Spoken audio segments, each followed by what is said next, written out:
Khi nhắc đến con số 7, nhiều người lập tức nghĩ đến sự linh thiêng và huyền bí. Đây không chỉ là một con số thông thường mà còn mang những tầng ý nghĩa sâu sắc trong cả tín ngưỡng và đời sống tâm linh. Đặc biệt, trong Phật giáo, số 7 gắn liền với sự giác ngộ và giải thoát, trong khi ở văn hóa Việt Nam, nó vừa mang tính biểu tượng cao siêu vừa có những mặt tiêu cực trong quan niệm dân gian. Hãy cùng khám phá những góc nhìn đầy thú vị về con số này.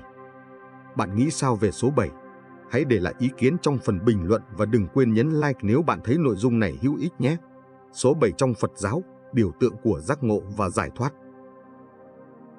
Trong Phật giáo, số 7 không phải là con số ngẫu nhiên mà mang ý nghĩa thiêng liêng, sâu sắc. Một trong những câu chuyện nổi bật nhất về số 7 chính là sự kiện Đức Phật bước 7 bước ngay sau khi đản sinh. Mỗi bước chân của Ngài, theo kinh điển, là một đóa sen mọc lên, tỏa sáng giữa đất trời. Đây không chỉ là một hình ảnh tượng trưng cho sự cao cả của Đức Phật, mà còn khắc sâu triết lý giải thoát. Vượt qua đau khổ và bu lầy của cuộc đời, giống như đóa sen vẫn tỏa hương thơm ngát dù mọc lên từ nơi thấp kém nhất. Hành trình bước 7 bước của Đức Phật không chỉ đơn thuần là câu chuyện lịch sử, mà còn ẩn chứa bài học tinh thần to lớn. Mỗi đóa sen nở ra dưới chân Ngài thể hiện một cột mốc trên con đường tu tập, từ nhận thức đúng đắn về sự thật đến việc giải thoát khỏi những ràng buộc của khổ đau.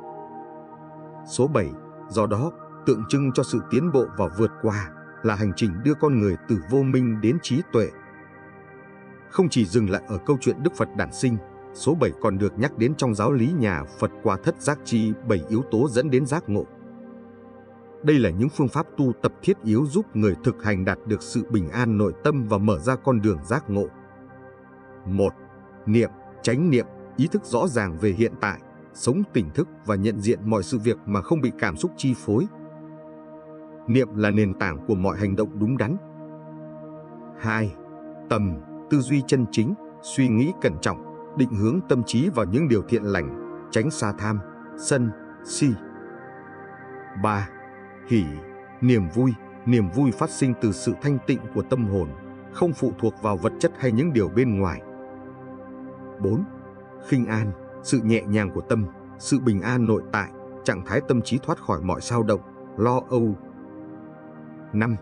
Định, tập trung tâm ý, khả năng tập trung sâu, giúp trí tuệ sáng suốt hơn trong việc nhìn nhận chân lý. 6. Xả, buông bỏ, từ bỏ những ràng buộc, chấp trước, để tâm được nhẹ nhàng và tự do. 7. Tuệ, trí tuệ, hiểu biết sâu sắc về bản chất của cuộc đời, từ đó đạt đến sự giác ngộ. Những yếu tố này không chỉ là đích đến, mà còn là con đường để tu tập, giúp con người thoát khỏi những phiền não trong đời sống. Khi thực hành thất giác chi, chúng ta dần bước trên con đường giống như hành trình 7 bước của Đức Phật, mỗi bước là một sự trưởng thành và tiến hóa về tâm linh. Ngoài ra, số 7 còn xuất hiện trong nhiều khía cạnh khác của Phật giáo, chẳng hạn như 7 tầng trời trong cõi dục giới thiên, hay 7 ngày đại lễ khi Phật đạt Niết Bàn. Những con số này không chỉ mang tính biểu tượng mà còn nhắc nhở người tu hành về tính chất vô thường của vạn vật và con đường giải thoát thông qua sự tinh tấn tu tập. Bạn có từng trải nghiệm cảm giác chạm vào sự thanh tịnh trong tâm hồn mình chưa? Đó có thể là khoảnh khắc bạn nhận ra ý nghĩa của số 7 trong Phật giáo, một con số không chỉ nói về sự giác ngộ mà còn về hành trình vượt qua những khó khăn của chính bạn. Nếu bạn có suy nghĩ gì về ý nghĩa số 7 này, hãy để lại ý kiến trong phần bình luận nhé. Hơn cả một con số 7 trong Phật giáo là lời nhắc nhở mạnh mẽ rằng giác ngộ không phải đích đến xa vời mà là hành trình mà bất kỳ ai cũng có thể trải qua nếu sống tỉnh thức và tu tập đúng cách. Còn bạn nghĩ mình đang bước đi trên hành trình nào của cuộc đời? Số 7 trong văn hóa Việt Nam, linh thiêng nhưng đầy hai mặt. Trong tâm thức người Việt, số 7 không chỉ là một con số mà còn gắn liền với những giá trị văn hóa, tín ngưỡng và tâm linh đặc biệt. Con số này xuất hiện trong nhiều phong tục, nghi lễ và quan niệm truyền thống, làm nổi bật sự linh thiêng và huyền bí của nó. Linh thiêng trong nghi lễ và tín ngưỡng. Một trong những biểu hiện rõ nét nhất của số 7 trong văn hóa Việt Nam là rằm tháng 7 lễ Vu Lan báo hiếu. Đây không chỉ là một dịp lễ Phật giáo quan trọng mà còn là ngày để người Việt tưởng nhớ tổ tiên và bày tỏ lòng hiếu thảo. Số 7 trong bối cảnh này mang ý nghĩa kết nối giữa thế giới hiện hữu và cõi vô hình, nhấn mạnh tinh thần tri ân, báo đáp. lễ Vu Lan còn được xem như một lời nhắc nhở về bổn phận của con cháu đối với cha mẹ, tổ tiên, gắn liền với triết lý uống nước nhớ nguồn đã ăn sâu vào văn hóa Việt. Ngoài ra, trong tín ngưỡng dân gian, số 7 thường được liên kết với các hiện tượng siêu nhiên và những bí ẩn vượt ngoài khả năng lý giải. Câu nói 7 vía của đàn ông, 9 vía của đàn bà là một ví dụ tiêu biểu. Quan niệm này nhấn mạnh vai trò của sức mạnh tâm linh trong mỗi con người, đồng thời cho thấy sự khác biệt giữa nam và nữ trong cấu trúc tinh thần theo quan niệm dân gian. Số 7 ở đây tượng trưng cho phần năng lượng vô hình kết nối con người với thế giới tâm linh, đồng thời thể hiện sự hài hòa giữa yếu tố hữu hình và vô hình trong cuộc sống. Hai mặt của số 7, linh thiêng và lo âu.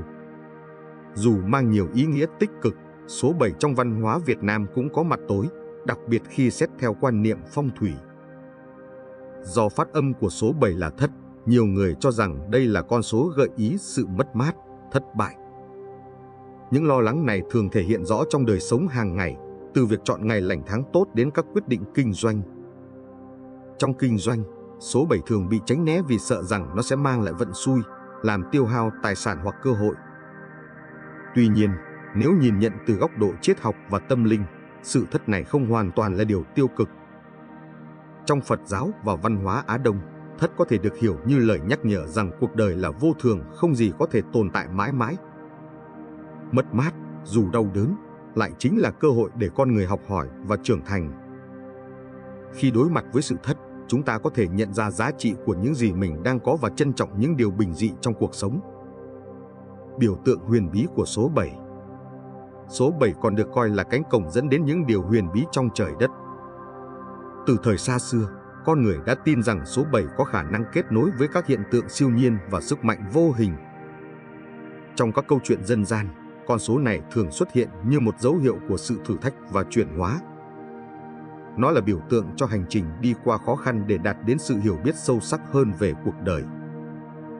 Khi chiêm nghiệm về số 7 trong văn hóa Việt Nam, ta không chỉ thấy những ý nghĩa tâm linh thiêng liêng mà còn nhận ra bài học quý giá về cách nhìn nhận cuộc sống. Linh thiêng, huyền bí hay đầy thử thách, số 7 là một phần không thể thiếu trong dòng chảy văn hóa và tín ngưỡng dân tộc. Vậy còn bạn cảm thấy số 7 trong văn hóa Việt Nam có ý nghĩa gì với mình? Có phải lúc nào nó cũng là điểm xui, hay còn chứa đựng những bài học sâu sắc hơn?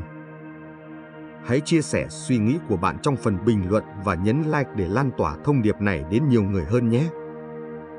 Giao thoa giữa Phật giáo và văn hóa Việt Nam.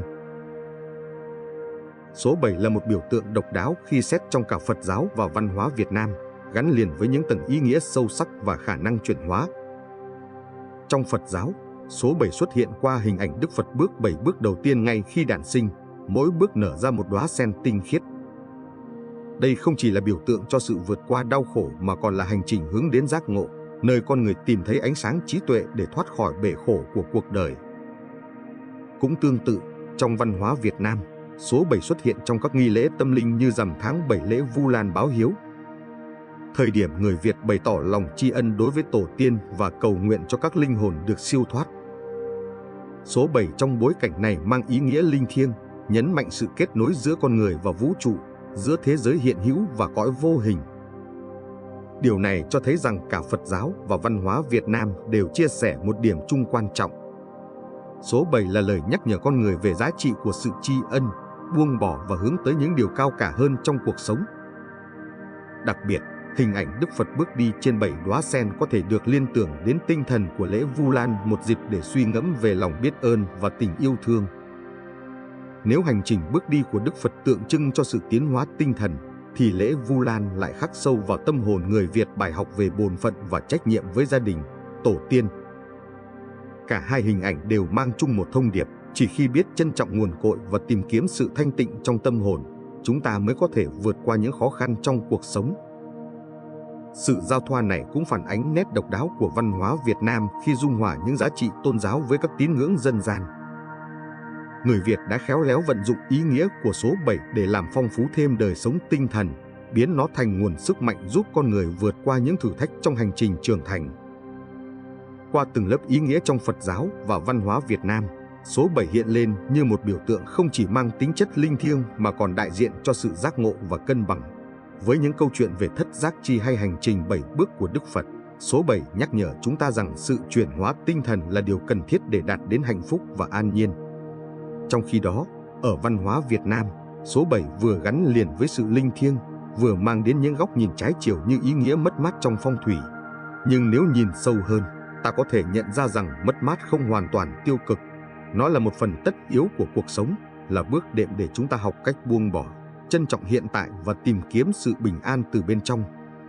Số 7, vì thế, không chỉ là một con số đơn thuần, nó là biểu tượng của hành trình tâm linh, là sự kết nối giữa thế giới vật chất và tinh thần, giữa cá nhân con người và những điều lớn lao hơn trong vũ trụ. Vậy bạn cảm thấy số 7 có ý nghĩa gì với cuộc sống của mình? Nó chỉ đơn thuần là một con số, hay còn chứa đựng thông điệp nào sâu sắc hơn? Hãy để lại suy nghĩ của bạn trong phần bình luận và đừng quên nhấn like để lan tỏa những giá trị này đến nhiều người hơn.